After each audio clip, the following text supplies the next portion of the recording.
علماء جج لیے گئے، ایک تو ڈاکٹر خالد محمود اور دوسرے رشید احمد جالندری.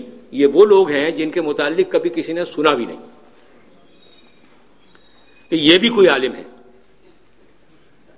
یعنی آپ یہ سوچیں کہ بھائی اگر آپ نے کسی عالم کو سپریم کورٹ میں لینا ہے تو اس کا کچھ تو اسٹیچر ہونا چاہیے. نتیجہ کیا ہے؟ نتیجہ یہ ہے کہ یہ فیصلہ دینے کے بعد، نظر ثانی کا فیصلہ دینے کے بعد اور کیس کو واپس پھینکنے کے بعد ان دونوں علماء کے متعلق کبھی تذکرہ بھی نہیں سنا ہوگا آپ نے کہ یہ بھی سپریم کورٹ کی اپیلیٹ بینچ کے جج ہیں، کیونکہ ان کا تو کام ہی یہی تھا. جو ان سے کام لینا تھا سو لے لیا. اب تو وہ بینچ بھی فعال نہیں ہے، اب تو کچھ بھی فعال نہیں. اچھا، یہ 2 آدمی تو یہ تھے. اب رہ گئے 3 آدمی. منیر شیخ صاحب، جنہوں نے ابتدائی فیصلے میں کانکر کیا تھا دیگر فیصلوں کے ساتھ میں، انہوں نے نظر ثانی کے فیصلے میں اپنا ایک پیراگراف کا بھی نوٹ نہیں لکھا کہ جی مجھے کیا ہو گیا تھا، میں نے وہ غلط فیصلہ کیسے دے دیا. ایک پیراگراف کا نوٹ بھی نہیں ہے ان کا. چلے منیر صاحب کا یہ ہوا. دوسرے 2 جج رہ گئے. ایک صاحب تو وہ تھے فاروق صاحب، یہ پشاور ہائی کورٹ کے چیف جسٹس تھے اور یہ ریٹائر ہو گئے تھے، اور ان کو ریٹائر ہونے کے بعد پھر پی سی او کی عہد دے کر کے ان کو لایا گیا تھا. شیخ ریاض صاحب کی خوبیاں میں آپ کو کیا بتاؤں، وہ تو ایسی خوبیاں ہیں کہ میں اگر صبح تک بیان کرتا رہوں تو پوری نہیں ہوں گی. وہ اتنی خوبیاں، ان کی خوبیاں دیکھنے کی ابتدا اس وقت ہوئی جب میں سپریم کورٹ کی ایک بینچ گئی ہوئی تھی کوئٹہ.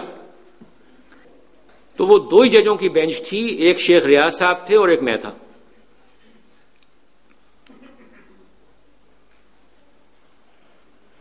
وہاں پر ہم ایک ہی سپریم کورٹ کا جو ججز ریسٹ ہاؤس ہے وہاں ٹھہرے ہوئے تھے.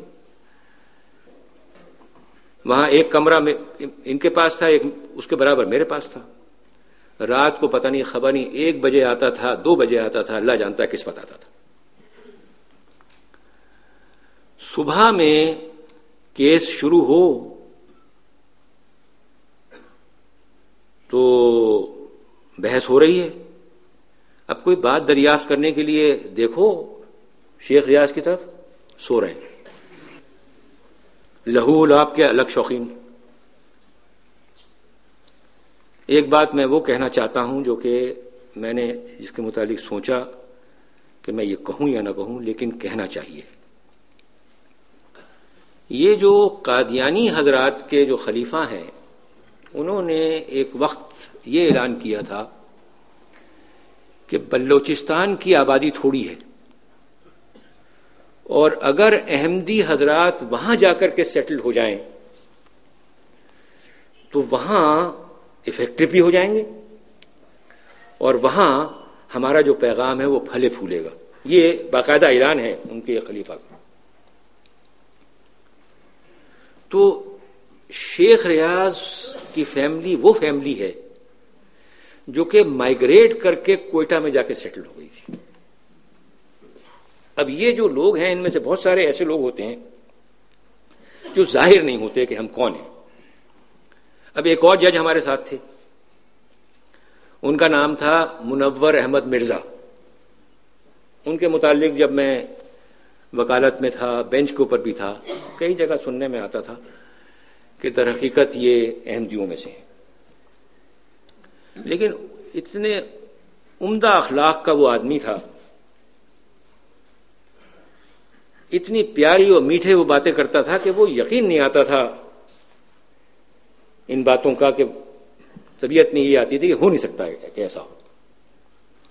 کبھی شام کو اگر دیر ہو گئی، ہم لوگ وہاں سپریم کورٹ ججز اینڈ کلوب ہے تو وہاں پر ججوں کے مکانات ہیں برابر، ان کے گھر پر گئے ہوئے تو وہیں اپنے چادر لان میں منگا کر کے اور وہیں نماز باجماعت ان کے اپنے گھر پہ ہم نے پڑھی ہے. تو اور جیسے میں نے آپ سے کہا خوبیاں ایسی کہ میں وہاں جیسے میں نے آپ سے بتایا کراچی میں آپریشن کر کے وہاں پڑا ہوا تھا میں ہاسپٹل. متواتر ہر 2 روز کے بعد 3 روز کے بعد اس کا ٹیلی فون ضرور آتا تھا. اب جب میں ریٹائر ہو کر یہاں آ گیا تو ایک صاحب سے میری ملاقات ہوئی. ان کا تعلق بھی کوئٹہ سے تھا. تو وہاں تذکرہ نکلا منور احمد مرزا کا. اچھا اتنے عرصے میں ان کا انتقال بھی ہو گیا. منور احمد مرزا جو ہے حیات نہیں ہے. تو ان کے متعلق تذکرہ نکلا. وہ کہنے لگا وہ صاحب کہنے لگے کہ میں کوئٹے سے میرا تعلق ہے. تو میں نے کہا بھائی کوئٹے میں تو ہمارے وہ جج ہوتے تھے, بڑا اچھا آدمی تھا وہ. خیر ان کا تذکرہ نکلا. وہ کہنے لگے ہاں جی میں ان کو جانتا تھا اور ہم لوگ تو بچپن میں ساتھ کھیلے کودے ہیں. کہنے لگا وہ تو احمدی تھے. اب آپ بتائیے اس سے اسٹرانگ ایویڈنس اور کیا ہو سکتی ہے؟ پہلے تو باتیں ہم نے سنی تھی, اے سے سن لیا, بی سے سن لیا, سی سے سن لیا, لیکن یہ تو ایک اس قسم کی گواہی جو کہ بچپن میں جو شخص ساتھ رہا ہے وہ کہہ رہا ہے کہ جی فلاں ہے. تو مجھے خدشہ جو ہے وہ یہ ہے کہ یہ شیخ ریاض ان سیٹلرز میں تھے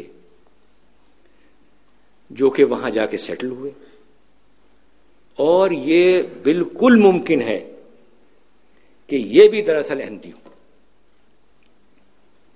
احمد بھی ان کے ساتھ میں نام کے لگا ہوا ہے, ریاض احمد. احمد تو میرے نام کے ساتھ بھی ہے لیکن بہرحال میرے ساتھ اور بھی کچھ ہے, لیکن ان کے ساتھ تو صرف احمد ہی ہے. بہرحال اب میں ان 3 ججوں کی کہانی مکمل کر کے آپ کو فارغ کرنا چاہتا ہوں کیونکہ وقت بہت زیادہ ہو گیا ہے. اب وہاں پر ایک ایسی چیز ہوئی ان لوگوں کے ساتھ میں, اور اس شخص کے ہاتھ سے ہوئی کہ جس کو انہوں نے فائدہ پہنچایا تھا. یعنی یہ شیخ ریاض اینڈ پارٹی جو ہے یہ وہ پارٹی ہے کہ جس نے مشرف حکومت کو ہر لحاظ سے فائدہ پہنچایا. پہلے تو وہ غیر قانونی حکومت تھی, اس کو لیگلائز کیا لا آف نیسیسٹی کے ماتحت. تو یہ مرد کو عورت کر دیں, عورت کو مرد کر دیں, ان کا کیا ہے؟ پہلے تو یہ کام کیا تھا. اس کے بعد انہوں نے جو نظر ثانی میں جو کارنامہ انجام دیا, تو اتنے بڑے کارنامے تھے ان کے. اب وہاں پر کیا کیا انہوں نے, وہ جو لیگل فریم ورک آرڈر لے کر کے آئے اس میں انہوں نے یہ کیا کہ سپریم کورٹ کے ججوں کی جو ٹینیور کی میعاد تھی وہ 65 سے بڑھا کر کے 68 سال کر دی, اور ہائی کورٹ کے ججوں کی جو ٹینیور تھی وہ 62 سے بڑھا کر کے 65 کر دیے. ایک طرح کی رشوت ہے کہ جی آپ نے ہمارے لیے کیا ہے, ہم آپ کے لیے کرتے ہیں.